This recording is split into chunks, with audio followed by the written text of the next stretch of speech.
የሰው ልጆች ሁሉ አንተን ንጉዳ ብለው ተሰባስበው ቢመጡብህ አላህ ትጎዳለህ ብሎ ካልጻፈ ማንም አይጎዳም። ማንም አይጎዳም። አላህ የጻፈብህ አይቀርም። ጣሊያንም ሄደህ ብትታከም ጀናዛ ይመጣል ከጣሊያን ካለ ትመጣለህ።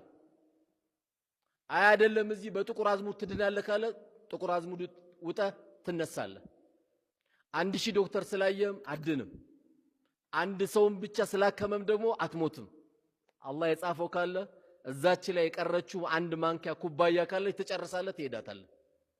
ገና ነው ካለ ደግሞ ትቀጥላለህ።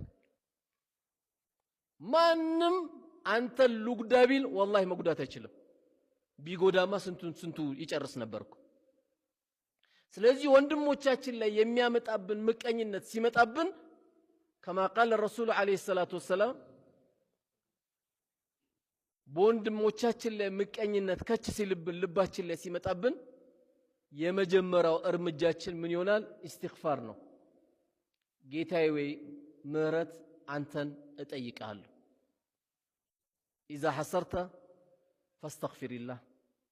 ወንድሞች ላይ ምቀኝነት ከች ሲልብህ አስተግፊሩላህ ጌታዬ፣ ሰጪው አንተ አይደለ እንዴ? ከልካይ አንተ አይደለ እንዴ? ሁሉ ነገር የምታደርገው አንተ አይደለም ብለህ ለአላህ ምህረት መጠየቅ አለብህ። የምቀኝነት መድኃኒቱ ኢስቲግፋር ነው ማድረግ ያለብህ። ስለዚህ ሙእሚን ትልቁ የስነ ምግባር መገለጫው ምንድነው ከተባለ